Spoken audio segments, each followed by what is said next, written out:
That was okay, but I think we could do a little better. How are we doing?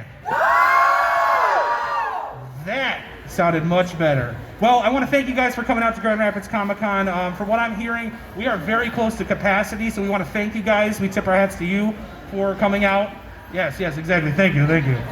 It is my pleasure to intro two amazing talents that have been welcomed to Grand Rapids Comic-Con this year. You guys may know them as Alpha 5 and Zordon from the Mighty Morphin Power Rangers.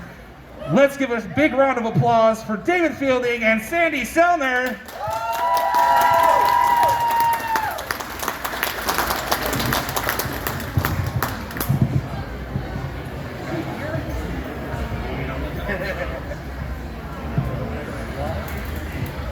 What time is it? Morphin' time! That's right. Welcome. So first off, I want to know, how is Grand Rapids treating you guys so far? So far, so great. I mean, we've had a great time, and people have been very kind and accommodating. It's been awesome. And to start off this shindig, we should probably ask, how did you guys first get into getting in touch with Saban and getting with the Mighty Morphin Power Rangers franchise? Probably a good way to start. Well, me, it was just the regular auditioning process. So I just got a call from my agent and showed up, and that's how mine went. But My road to getting the role was very interesting because, like Sandy, a lot of the actors would get like a call from an agent to go audition. They would go through several rounds of auditioning. Back when I was going through my undergrad college to get my BFA in acting, I had made a number of friends at Southwest Texas State University. And when I went to the East Coast to get my master's, a lot of them had moved out to California. So when I followed them out to California 3 years later, I already had a network of friends that were already living there. And one of those friends was actually working at Saban as part of their direct-to-video movie production side. A young lady assistant director by the name of Stacy Fish. And Stacy called me up about 2 months after I arrived in LA and said, I'm working on this kid's television pilot, and I'd like, I thought you would be great to come down and audition for this role that we're casting for. And I thought, great, why not? That's why I'm here in Los Angeles. And I went down to the Saban building thinking it would be a cattle call. There would be 1,000 guys there. I would read the lines, go home and never hear anything. But when I got down to the building that afternoon, I found out it was just myself and another gentleman. They were going to cast it that day, and would I be available the next week to film? So I found that to be very unusual, very out of the ordinary, and thought, well, I better do my best here if I want to get this. And luckily, based on the stuff that I did during the audition, I was the one they chose for. So that was that. Excellent. And now I must ask, who do you guys feel had it worse, the green latex or the full body robot suit? Oh, definitely Sandy had it more worse than I did. Simply because Sandy was on set during these days, under the hot lights, 12, 14, 16-hour days. They only filmed my character one time, so all I had to do was go in and do voices after that. One time, huh? Yeah. So they just basically called you in for like VO and stuff like that. Yeah. So okay. Being Zordon was a little bittersweet in the fact that I got to be part of this really great show, but I was also very disconnected from it. Very much like Zordon, I was completely separated from everybody. I was never on set with them. The actors that I met on the day they auditioned and filmed, I didn't see again for another 21 years. So. Oh my goodness. Very interesting. And that's insane to think that just one clip of video lasted all the way through Mighty Morphin and into Power Rangers in Space. Yeah, I mean, like that. from a production and business standpoint, it was great. From an actor's standpoint, it sucked. right. And as far as Power Rangers go, do either of you have a favorite episode? I did, for sure. Mine was Rangers Back in Time, where they all go to their kid versions of themselves. Oh yeah, when they're kids. I love kids, and it was so cool. And now the little guy that played the Red Ranger comes to all the cons now too. So it's really cool to see him grown up. And excellent. And that's actually one of the only episodes you got to kind of step out of the command center as well, isn't it? Yeah. Yeah, that was the only time I think that I was out in the park. Oh really, the only time? I think so. Oh wow. Yeah. I think there was another time where I was like sitting on the ground outside once, so I may have left twice. Okay. A few years back, we had Paul Schreier and Jason Narvey here. Bulk and Skull, if you guys aren't familiar with their real names. And they were credited under the Power Rangers Villains Reunion. I'm curious as to know if you guys feel that Bulk and Skull deserve the title villain. No, I mean, for me, Bulk and Skull are the heart of Power Rangers. They are such a crucial element to what made the show popular. And they have one of the best arcs in the entire show. They start off as these bumbling idiots, but then they become like these heroes at the end of In Space, where they're leading the charge and saying, you know, we're gonna be heroes and everything like that. So they really have this amazing contribution that they've made to the show, and they've also they're part of a very long and hallowed comedic tradition as well, because a lot of the bits that they were doing on the show were the same sort of bits that started way back in the days of vaudeville. Laurel and Hardy, the Three Stooges. I mean, these guys carried on this great comedic tradition and brought that element into the show. So not only did you have these great action sequences with the Power Rangers, but then you had these very adorable, identifiable characters that you just grew to love. I mean, they were awesome. And Paul and Jason are just two of the greatest guys ever. So. They really are. They really are. And I think it speaks volumes, the score they use for them every time, like that. I feel like that was like spot on 100% to what they were trying to go for with those scenes, and it just makes it so much better. Now, with doing various games, David, is there a difference in VOing for video games as opposed to doing stuff for the Power Rangers?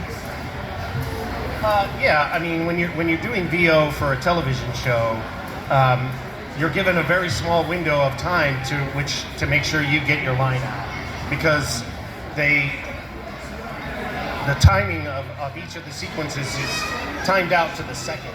So you have to make sure that you say the line clearly, audibly, and coherently within like a 3-second window, and that can take some practice to learn to get used to.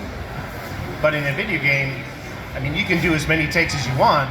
And then they can, squeeze it in, however they need to. It's not as constrictive as doing voiceover for television.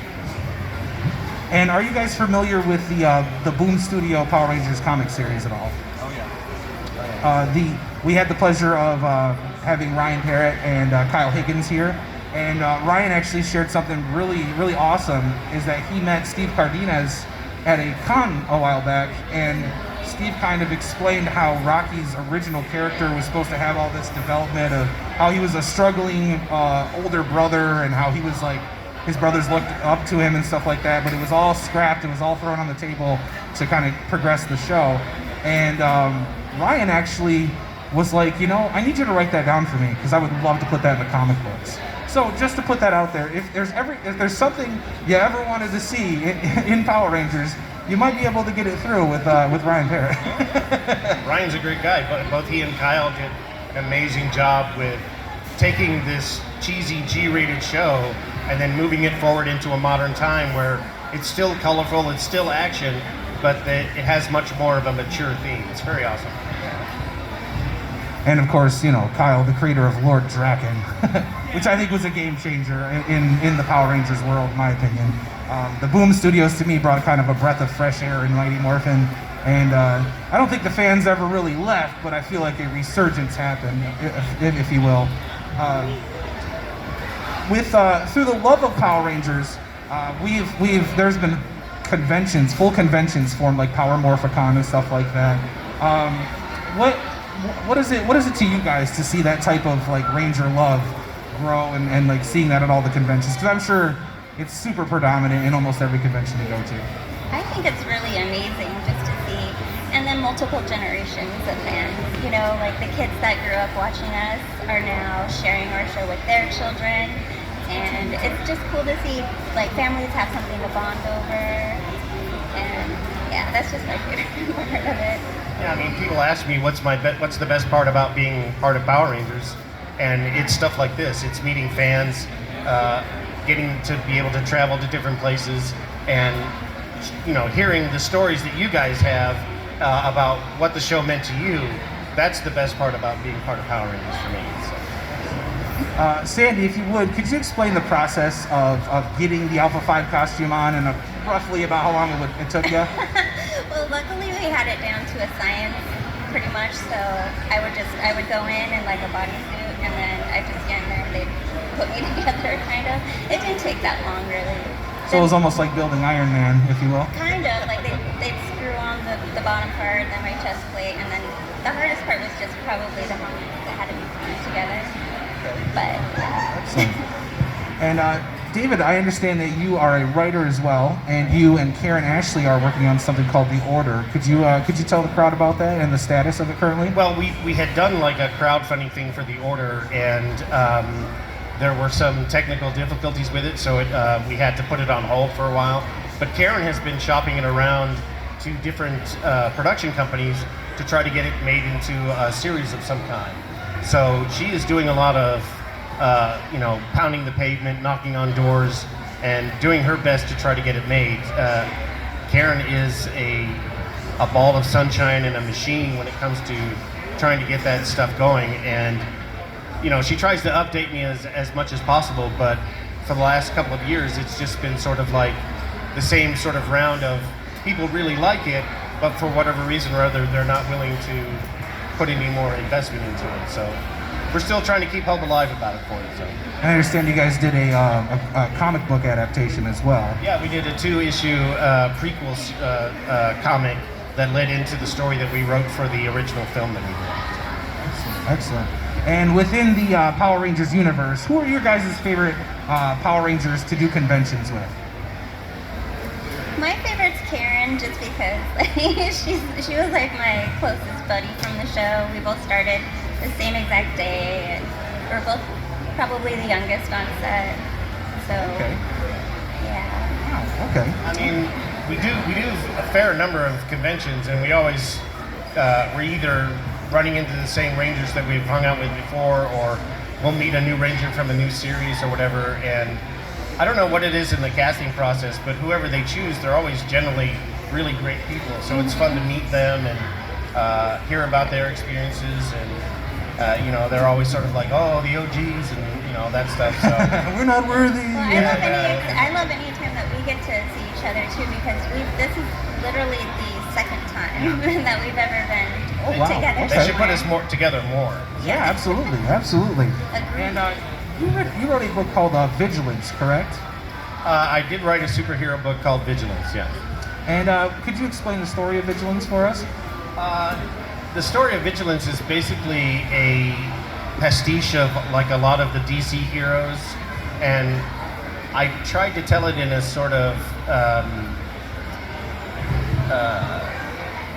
a point of view where we got to see their progression from like the late 50s through the late 70s, and how they went to war with regular people, because at some point human beings will sort of become very afraid of people with superpowers.